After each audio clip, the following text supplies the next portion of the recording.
Hi everyone, welcome back sa aking channel, GTR Math Tutorial and Facebook, RJ Enseñado. So for today's video ay magdi-discuss tayo ng 15 items na basic mathematics. So review ito para sa NAPOLCOM. Ayan, PNP Entrance and Qualifying Exam Reviewer 2026. So itong basic math, syempre, pwede sa NAPOLCOM ito, pwede rin sa Civil Service Exam, at pwede rin sa College Entrance Test, tsaka sa LET na Gen Ed. Okay, so 15 items. So bawat slide i-post nyo, try nyong sagutan sa loob lamang ng 1 minute. So kailangan mabilis po tayo sa pagsasolve. Okay, so practice ng mabilis. Okay, so number 1, 36 is 4/7 of what number? Okay, so pag ganitong problem, ang magandang gawin dito, wag nang gumamit ng formula, i-translate lang word by word. So translate natin word by word sa equation. 36, so just write 36. Ang ibig sabihin ng is ay equal sign. 36 is, so equal sign. 4/7. 4/7 of, ibig sabihin ng of ay multiplication. What number? Ito yung hinahanap natin. Lagyan natin ng variable. Let's say n. Okay? So isang step lang ang gagawin natin dito. Kailangan matira yung n.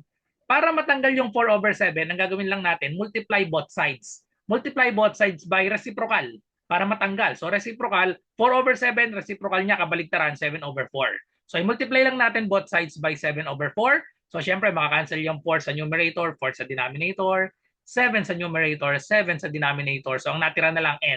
Pagpalitin ko na ng pwesto, dito ko na ilagay yung n. So simplify natin ito, 36 divided by 4. Unahin natin lagi ang division kasi pag minultiply nyo ito, lalaki agad. So unahin ng division, 36 divided by 4 equal lang yan sa 9. Then multiply na lang natin yan. 7 times 9 equals 63, letter A. Okay, so ganun lang kasimple. Translate lang word by word sa equation. So number 2, which of the following is smaller than 0.0031? Para wag kayong malito dito kasi magkakaiba, no? 3 decimal places yung A, yung letter B 3 decimal places, yung C ay 3 decimal places, yung letter D naman ay 5 decimal places. So para wag kayong malito, gawin natin magkakaparehas. Gawin natin 5 lahat, pinakamarami sa choices 5. So gawin 5 lahat, edi ito ay magiging 400, ayan, 2,100 na ito magiging 600, tapos kino-compare natin, smaller daw sa 0.0031, dagdagan lang din natin ng 0. So ngayon, dahil lahat na sila ay 5 decimal places, so ano na yung mas maliit sa 0,0310? Obviously, hindi yung 2,100, no? Kasi 4 decimal, 4 ano to? 2,100, itong isa 310. So mas malaki ito. 400, mas malaki din. 600, mas malaki din sa 310. So ang pinakamaliit pala ay yung 92 kasi tatlo yung zero niya sa harapan. So therefore, letter D, obvious letter D, 92 ay mas maliit sa 310. So pag ganito na decimal, gawin yung magkapare-parehas ng dami ang decimal places para hindi kayo malito kung ano yung maliit or malaki. Number 3, the value of 2 to the 5th power is blank. So yung power, ibig sabihin yan exponent. So gawin nating 2 to the 5th power. Pag sinabing 2 to the 5th power, yung iba, common mistake dito, minumultiply 2 times 5 magiging 10. Mali po yan ha. Mali yung 10. Nasa choices kasi eh. Ibig sabihin na exponent, ito yung number of factor ng base. So ibig sabihin, 2 to the 5th, ibig sabihin yan, 5 beses isusulat yung 2. So ibig sabihin yan, 2 times 2 times 2 times 2 times 2. Exponent ang nagsasabi kung gaano karami yung base na 2 as a factor. Okay? So multiply lang natin. Ilan lahat yan? 2 times 2, 4. Times 2, we have 8. Times 2, that is 16. Times another 2, that is equal to 32. Okay? So pag minultiply lahat yan, magiging 32. Letter A ang tamang sagot. Number 4, which of the following has the greatest value? So alin dito ang may greatest value? Pwedeng i-observe lang muna natin itong mga numbers dito. Huwag nyo nang i-divide. Huwag nyo nang i-divide sa... Kasi common na kapag kinuha yung greatest value ng fraction, pwede i-divide natin isa-isa. Pero dito may obvious na sagot. So i-check natin yung mga fraction natin. Itong letter A, improper, di ba? Mas malaki yung numerator, 20/16. Ibig sabihin yan, pag mas malaki improper, improper yan, ibig sabihin yan greater than 1 ito. Improper fraction kasi siya. Mas malaki yung numerator, ibig sabihin niya greater than 1. Improper fraction kasi. And lahat ay proper fraction lahat ito. Proper. Ibig sabihin yung numerator mas maliit. 6 less than 10. 16 less than 20. 9 less than 10. So proper fraction lahat yan, ibig sabihin siya ay less than 1 kapag proper fraction. So, ang greatest value, syempre, yung improper fraction kasi greater than 1 yan.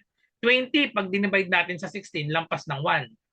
Subtract natin, 20 minus 16, that is equal to 4, no? So, magiging siyang, ang katumbas nito ay 1 and 4 over 16. Greater than 1 siya. And then yung B, C, at D, less than 1 lahat kasi mas maliit yung numerator kaysa sa denominator natin.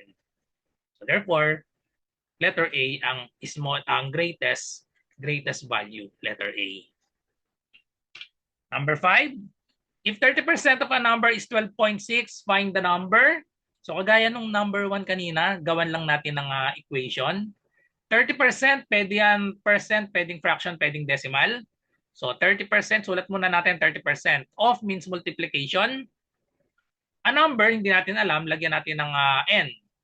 Is means equal sign. And then we have 12.6. Find the number, ibig sabihin, solve the value of n. Okay? So, isolve natin ang dalawang way. Pwedeng decimal, pwedeng fraction. Kapag fraction, ang ibig sabihin ng percent ay over 100. So, 30%, ibig sabihin yan, 30 over 100. Times n equals 12.6. So, itong solution sa kabila, gawin naman nating decimal. Ang 30% equal yan sa 0.30 times n equals 12.6. Okay? Tapos ang 30% equal siya sa, tanggalin lang natin itong 0, 0.3, same lang yan sa 0.30. So 0.3 na lang ang ilagay natin, tanggalin na yung 0. Okay, so pag itong fraction ang ginawa natin, tanggalin lang natin yung tigisang 0. So 3 over 10 na siya. Tapos times n, kailangan tanggalin natin yung 3 over 10, imumultiply lang natin sa kabaligtaran. Kabaligtaran ng 3 over 10, that is 10 over 3. Okay? Multiply natin sa 10 over 3. Para cancel na yung 3, cancel na yung 10, ang natira na lang ay n. Okay? Tapos, pag minultiply natin ito, 12.6 times 10, edi magiging 126 na lang siya, divided by 3, na madali ng i-mental, kasi eksakto 12 divided by 3, that is 4. Tapos 6 divided by 3, that is 2. Therefore, letter C ang tamang sagot, 42. Kapag decimal lang ginamit naman natin dito, i-divide lang natin, para n ang matira, divide both sides by 0.3. Ayun, nakikita ko na, same na yung makakalabasan niya. N is equal to 12.6 divided by 0.3. Tandaan, pag nagdi-divide tayo ng decimal, pag ang divisor ay decimal, gawin nating whole number, move ng isa, move din ng isa yung numerator, magiging na siyang 126 divided by 3. Na, same dito, madali ng i-mental. 12 divided by 3 ay 4, tapos 6 divided by 3 ay 2. Diba? Same answer siya, letter C pa rin, 42. Number 6, what is 1/2% equivalent to? Dito maraming nagkakamali kasi nakakalimutan yung percent. Pag kinonvert kasi natin ito, isa-isahin natin.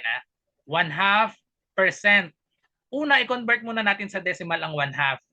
Di ba ang 1/2 equal siya sa 0.5 pag dinivide natin? 1 divided by 2, hindi pwede. Dagdagan natin ng 0. Tapat yung decimal point dito. So 0 ito. 10 divided by 2 is 5. 5 times 2, we have 10. So 0 na. Ang katumbas ng 1/2 ay 0.5.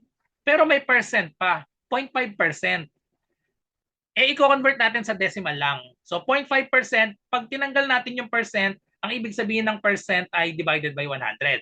So 0.5 divided by 100. Pag nagdi-divide tayo sa 100, ang ginagawa natin, minumove lang natin yung decimal point. Papuntang left. So 1, 2, dito mapapapunta yung decimal point. So lagyan natin ng 0 sa harap. Therefore, we have point, may 0 dito, edi 0, 0, 5, lagyan lang ng 0 sa harap, 0.005. So letter B ang tamang sagot. Common mistake dito, letter A yung naisasagot kasi kinonvert yung 1/2 sa 0.5. Nakakalimutan, may percent pa. Hindi pa natin ina-apply yung percent. Okay? Number 7, which of these fractions is equal to 3/4? So i-lowest term lang natin lahat itong A, B, C, D. Alin ang sasakto sa 3/4?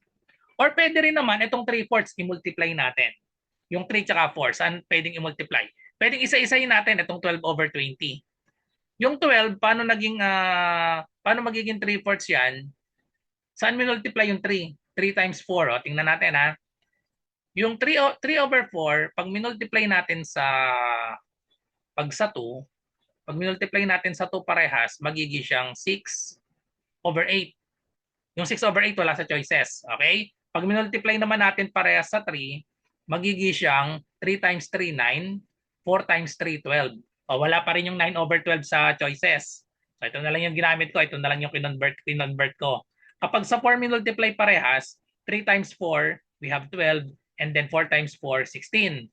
12 over 16, wala pa rin sa choices. O, try natin yung 5. Kapag 5 over 5, 3 times 5, we have 15. And then 4 times 5, 20. Wala pa rin sa choices. 15 over 16 yung nandito. So mali na ito. Yung 12, mali na kasi 12 over 20, 12 over 16 dapat. So parang ang tutugma dito yung letter D. So pag tinry pa natin sa 32 at 28 na lang yung natira di ba?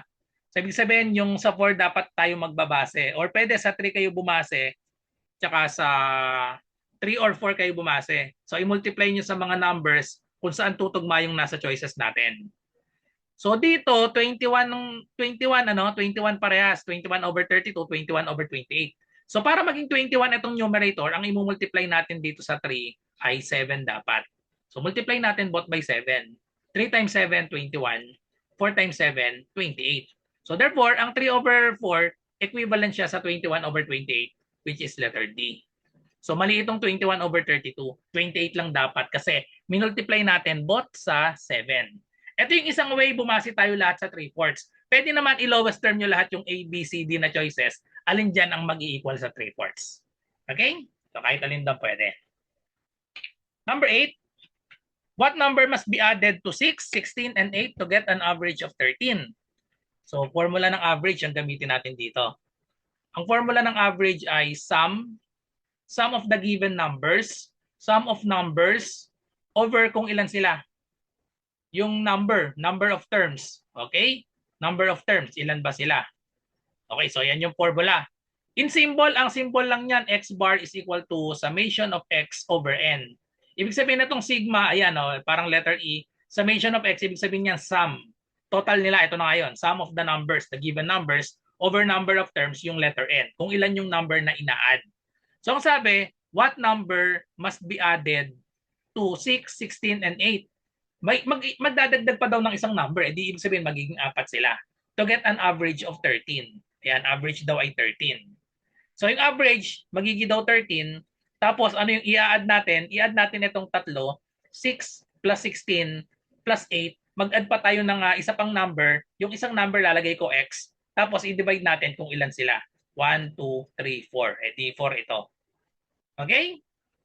So yun. So tapos para ma-solve natin yung x, itong x ang sinosolve natin, tatanggalin ko itong denominator na 4, i-multiply ko both sides by 4.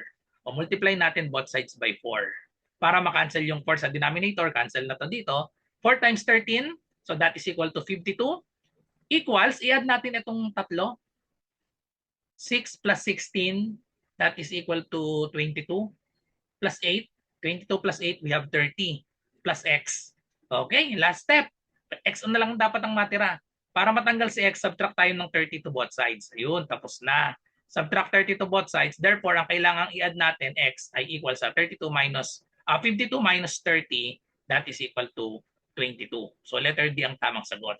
Pag in-add natin yung 22 dito sa tatlong number, ang magiging average na nila ay 13.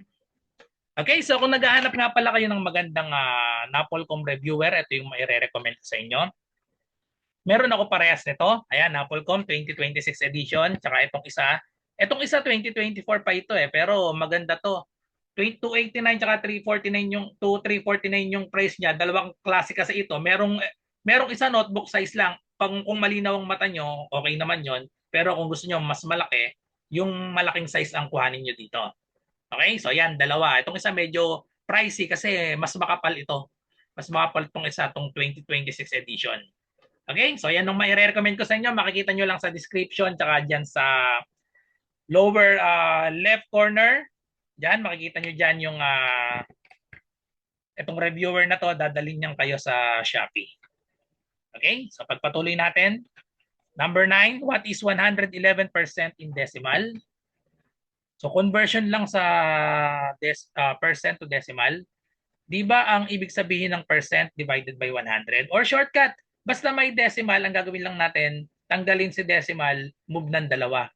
So therefore, equal ito sa 1.11 sa decimal. So therefore, letter B na yung tamang sagot dito. Or another, we have 111%.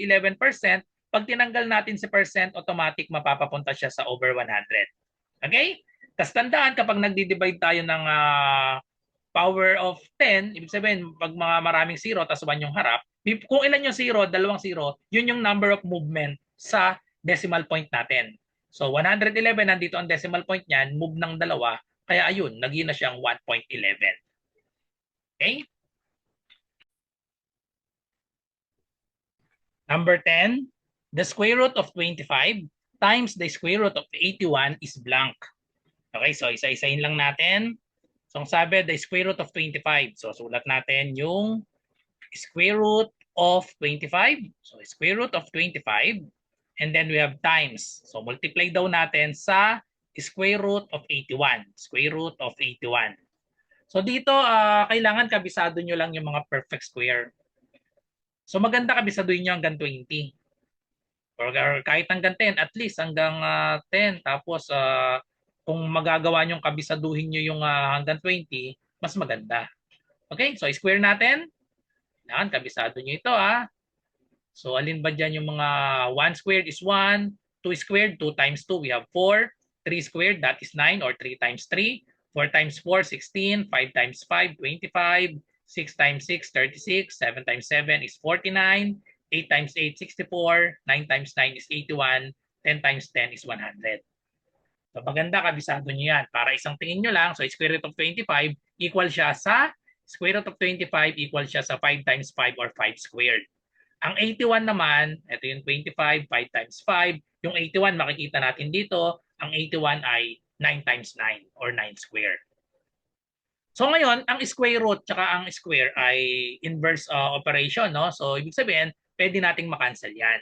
Square root at square. So 5 na lang yung matitira, times, cancel ulit, square root tsaka yung square, 9. So pag minultiply, 5 times 9 equals 45. So the correct answer is letter D, 45. Okay, so number 11, word problems. Itong 11 to 15. Ramon has a horse and a carabao. The horse is 2/3 as old as the carabao. The difference between their ages is 4 years. How old is the carabao? So gawan lang natin ng equation ito base sa problem. So sabi meron daw horse at carabao. So age tsaka C na lang ang ilalagay ko for carabao and horse. Okay? So ang sabi, the horse is 2/3. So yung horse daw ay 2/3. 2/3 as old as the carabao. 2/3 as old as the carabao, ibig sabihin yung horse ay 2/3 times the carabao. The horse is 2/3 as old as the carabao. So 2/3 C. Ito yung equation natin. Ito na equation number 1 natin. Okay? So horse ay equal daw sa 2/3 ng carabao. Tapos sabi, the difference between their ages is 4 years. Pag sinubtract daw natin yung horse at saka yung carabao, equals dapat sa 4. Ang tanong, ano yung mas matanda dito? Yung horse 2/3 ng carabao, no? So ibig sabihin mas matanda si carabao kasi yung horse 2/3 as old, mas bata siya, 2/3 lang. So therefore, ang equation number 2 natin ay C, carabao minus horse equals daw sa 4. Ito yung equation number 2. So ngayon direct substitution na lang ito. Ang value ng horse ay equal sa 2/3 C. So itong 2/3 C, i-substitute natin directly dito sa H. So magkakaroon tayo ng C minus ang horse ay 2/3. 2/3 C equals 4. So yan na, direct substitution. Ang tinatanong, how old is the carabao? Ayun, so how old is the carabao? Pwede na nating masolve yung C, yung carabao. So i-subtract lang natin ito. Parehas itong C, ibig sabihin, pwede nating i-subtract. Ito may invisible, ito na 1. So 1 minus 2/3. Subtract natin dito, nakabukod lang natin yung C. 1 minus 2/3. So ang magiging sagot dyan, mentally, that is 1/3. Paano naging 1/3 yan? Itong 1, papalitan natin yung 1 ng same denominator dito, magiging 3/3. Di ba 3 divided by 3, 1 yon. So pinalitan lang natin yung 1, 3 over 3. Subtract lang natin 3 minus 2, that is equal to 1. And then, pag nagsasubtract tayo, ayan, common denominator na 3, kinokopya lang. So therefore, 1C minus 2/3 C equal lang yan sa 1/3 C. Or simply, wag nang natin ilagay yung 1, C na lang, C over 3 equals 4. Okay? So ngayon, paano natin tatanggalin yung 3? Para matanggal yung denominator na 3, i-multiply lang natin both sides by 3. O multiply both sides by 3.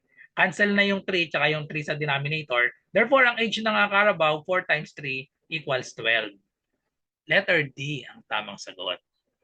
Okay? Number 12. When a number is added to its additive inverse, what is the sum equal to? Okay, so kahit anong number pwede tayong mag-assign dito. When a number, kahit anong number, assign kayo. Halimbawa, 5. When a number is added to its additive inverse.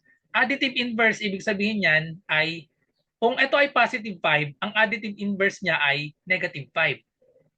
So ano daw yung sum? Pag inad natin, positive 5 plus negative 5. So pag nag-plus tayo dito, sum daw. So positive 5 plus negative 5 equal siya sa 0. Kahit anong number yan pwede. Let's say ang ginamit natin ay A. Positive A yung ginamit natin. Pag inad daw yung positive A sa kanyang positive additive inverse, ang additive inverse ng A ay negative A. So equal siya sa 0. Kahit anong number, pag inad yung additive inverse niya equals 0, therefore letter D. So kung tawag dito additive inverse, positive 5, additive inverse niya negative 5. Or positive A, ang additive inverse ay negative A. Kapag multiplicative inverse naman, ng multiplicative inverse ng A, ang multiplicative inverse niya ay 1 over A. Okay? Kapag additive, ibig sabihin pag inad sila, 0. Kapag multiplicative naman, pag minultiply sila, itong dalawa, pag minultiply, magiging equal naman sa 1. Ang tawag sa 0 at 1 ay identity elements. Okay? 0 is the identity element of addition. 1 is the identity element of multiplication. Okay? So, medyo konting review para sa mga properties ng numbers or integers. So, number 13, word problem. A storekeeper bought 3 grades of pencils at $2, $3, and $4 a dozen, respectively. If he paid a total of $76 and 50 cents, $76.50 for them, and bought the same number of each grade, how many pencils did he buy? So pwedeng isa-isahin lang natin ito. Sabi, storekeeper bought 3 grades of pencils at, ito yung price niya, $2, $3, and $4 a dozen. Ang mura, no? 12 pieces ang ibig sabihin. 12 pieces ay $2 lang. Another 12 pieces, $3. Another 12 pieces ay $4 kasi a dozen daw. So isulat na lang natin. 12 pieces, yung isang 12 pieces ng kung anumang grade yan. Ayun, 3 grades of pencil. O di ilagay natin, number 1 na lang siguro. Ito yung mga grade. Number 1, number 2, number 3. Tig to 12 pieces. Okay? So pwedeng isa-isahin lang natin yan. Tig to 12 pieces ito, ang total ay $2, $3, at $4. So ibig sabihin, yung tig to 12 pieces, equal na yan sa 36 pieces. 36 pieces, so 2 plus 3 plus 4, we have $9 na yung total. So ratio and proportion lang ito. Yung 36 pieces ay equivalent sa $9. Ang tanong, if he paid a total of $76.50, $76.50 yung ilalagay natin dito sa dollars, 76 and 50 cents, and bought the same number of each grade, how many pencils did he buy? Hindi natin alam ito. Lagyan natin ng N. Okay? O, set up na lang natin ang ratio and proportion dito. I-partner lang natin, ratio and proportion yan, 36:9. 36 over 9 equals itong magka-partner N over $76.50. So dito pwede na tayong mag-cross multiply. Cross multiply natin 9 times N, we have 9N is equal to 36 times 76.50. Pero wag tayong magmumultiply agad. Lalaki kasi. Divide muna natin sa 9 both sides. Pag dinivide natin sa 9 both sides, ang magiging value ng N, 36 divided by 9, eksakto yan sa 4. So we have 4 times 76, 50. So pag minultiply natin, i-manual lang natin, 76 and 50 cents, multiply natin sa 4. Actually, pwedeng tanggalin na yung 0 eh, no? 4 times 0 is 0, 4 times 5, we have 20, carry 2. 4 times 6, that is 24. Plus 2, we have 26. And then 4 times 7 is 28 plus 2, we have 30. Ilan na decimal places? 1, 2. Dapat sa answer, meron tayong 1, 2. So therefore, ang answer ay 306. 306 pieces. How many pencils did he buy? How many pencils did he buy? 306, letter B. Okay, so number 14. When Mr. Ramos died, 1/3 of his estate was given to charity and 1/2 of the remainder to each of his 2 sons. If each son received 150,000 pesos, what was the value of his estate? So, isa-isahin lang natin. So, si Mr. Ramos daw died, binigay niya yung 1/3 of his estate to a given charity. Yung 1/3, binigay niya, napunta sa charity. Tapos, ano yung natira? 1/3 napunta sa charity and 1/2. 1/2 of the remainder to each of his 2 sons. So yung dalawang son niya, tigkalahati, naghati sila sa natira. So ibig sabihin lang niya, kung 1/3 sa charity, pinaghatiin na, yung natirang dito, pinaghatian nila, edi tig 1/3 din yun. Tig 1/3 sila. Kasi ito, 1/3 binigay sa charity. Tapos pinaghatian nila yung natira. Di ba yung natira, kung yung isang buo, bawasan natin ng 1/3, may matitirang 2/3. Tapos yung 2/3 pinaghatian nila equally. Ayun, or 1/2 of the remainder to each of his 2 sons. Tig 1/2 daw sila. Ayun. Yun. Bakit naging 1/3 ay 1/2? 1/2 kasi nito, 1/2 ng 2/3. Pag sinabi natin 1/2 ng 2/3, 1/2 times 2/3, edi equal yun sa 1/3. Cancel yung 2. So 1/3. Pinaghatian nila yung kalahati ng 2/3. Pinaghatian nila. So tigwa 1/3 sila. Tapos yung 1/3 daw na yon, if each son receive 150,000. O 150,000 yung dalawa. Yung dalawang son, tig 150,000. Dahil pare-parehas na 1/3, ibig sabihin yung napapunta sa charity, 150,000 din. Kasi lahat sila, tigwa 1/3 na sila. So pag inad natin, 150, 150, 150, ang total estate niya ay 450,000 pesos. So letter A ang tamang sagot. 450 pala yon.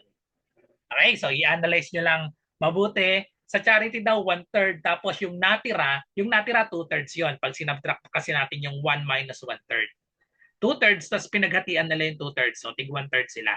Tapos given sa problem, tig 150. Okay? Last number for this video, number 15. A boy starts walking to school at 7:30 a.m. at the rate of 3 miles per hour. At 7:40 a.m., his brother starts for school on his bicycle at 6 miles per hour. When will the boy on the bicycle overtake his brother? O kailan maaabutan? Or overtake, ibig sabihin lang din nun kung kailan siya maaabutan. Kasi pag naabutan na, ibig sabihin mga ilang seconds, ma-overtake na rin yon. So pwede tayo mag-trial and error dito pero isosolve din natin using algebra. Pag nag-trial and error tayo, nagsimula daw si boy. A boy starts walking to school at 7:30. Nag-start 7:30. 3 miles per hour. O, 3 miles siya. MPH na lang ilalagay ko. 3 miles per hour. And then, at 7:40, his brother. Ayun, his brother, nagsa-cycling, no? 7:40 a.m., umalis yung brother niya. Starts for school on his bicycle. O, nagbike yung brother niya at 6 miles per hour. 6 miles per hour. When will the boy on the bicycle, yung brother niya, overtake his brother? O, tingin lang tayo sa choices. Pwede nating isa-isahin ito. Kung 3 miles per hour, ibig sabihin yan, 3 miles per hour, pwedeng hatiin natin. Yung 60 minutes, hatiin natin. Ibig sabihin niya, yung 3 miles per hour, magiging siyang 1 mile per ilan to? Ilang minutes? Yung 1 hour, 60 minutes, di ba? So pag dinivide natin yung 60 minutes sa 3, so 1 mile per 20 minutes. Okay? So ito yung trial and error, yung unang solution natin. 1 mile per 20 minutes. Ito namang brother niya, 6 miles per hour. So, magiging namang itong 1 mile per 60 divided by 6. 60 kasi 60 minutes divided by 6. Di ba? So, ilan yung 1 mile?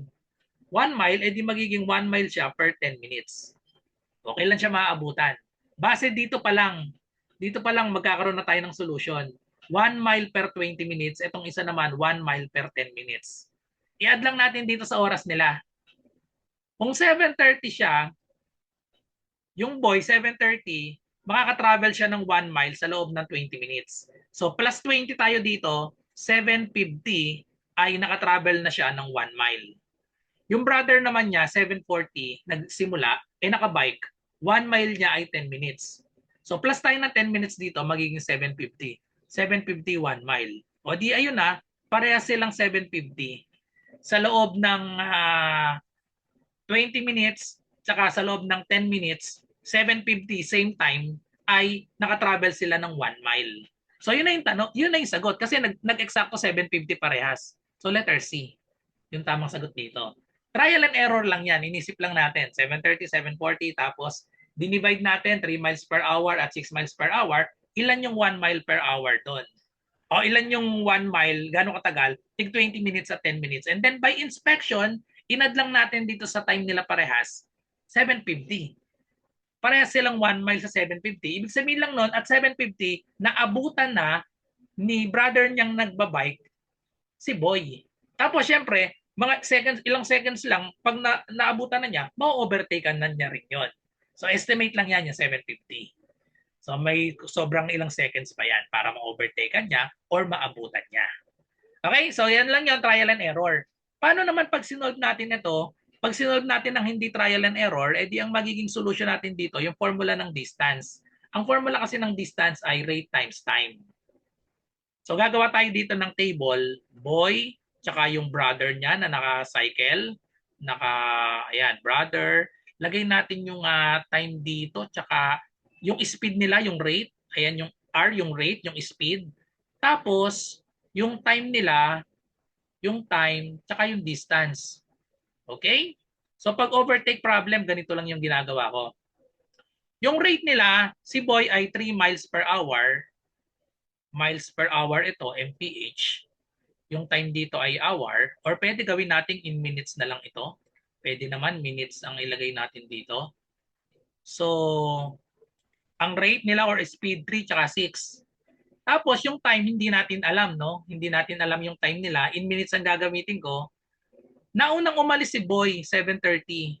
7:30 si Boy. Tapos yung brother niya, 7:40. So ibig sabihin, itong brother niya, lalagyan ko ng time T. Tapos si Boy, ano siya, nauna ng 10 minutes. 10 minutes si Boy, ibig sabihin, lalagyan ko siya ng T plus 10. Kasi nauna siya ng 10 minutes. 7:30 siya umalis, tapos yung brother niya 7:40. Kaya yung brother nilagay kong time T lang, si Boy naman ay T plus 10. Kasi nga nauna siya ng 10 minutes. Tapos yung distance, kasi nga ang formula ng distance ay rate times time. So i-multiply natin ito, magiging 3 times T plus 10. Okay? Tapos ito, magiging multiply lang natin. Ayan, multiply lang natin yan. Magiging 60. Tapos, para ma-overtake siya or maka-overtake yung brother niya, equate natin ito. Pag naka-overtake kasi, ibig sabihin, same sila ng distance. Same distance, so i-equate lang natin yan. Unahin ko itong 60. 60 is equal to, dito sa kabila, 3 times T plus 20. T plus 10, sorry. Tapos solve for T lang. So, pag na natin i-distribute yung 3. Ang gagawin natin, 60 equals 3 times T plus 10. Divide na natin both sides by 3. O, cancel na agad. Diba? Cancel na yung 3. 6 divided by 3, ito ay magiging 2t na lang. 2t is equal to t plus 10. So isang step na lang, lipat yung t sa kabila, subtract tayo ng t to both sides. So cancel na yan. Therefore, 2t minus t, that is t is equal to 10. 10 minutes. Okay, so yun na yung sagot, 10 minutes. Ang tanong, when will the boy on the bicycle overtake his brother after 10 minutes? So yung after 10 minutes, i-add natin kung anong oras nagsimula yung brother niya, 7:40. So magiging 7:40 plus 10 minutes equals 7:50. So same answer, letter C, 7:50 a.m. maaabutan ng brother niya na nakabike, si Boy, na naglalakad. So kung anong mas gusto nyong gamitin, itong gumamit tayo ng equation or yung kanina, trial and error lang, inisa-isa lang natin. Okay? So that's it. So thank you for watching. I hope may natutunan kayo sa video na ito. So good luck sa mga nagre-review sa Napolcom. Or pwede rin, baka may nanonood na nagre-review ng LET, Civil Service, mga college entrance test. So bye-bye and God bless.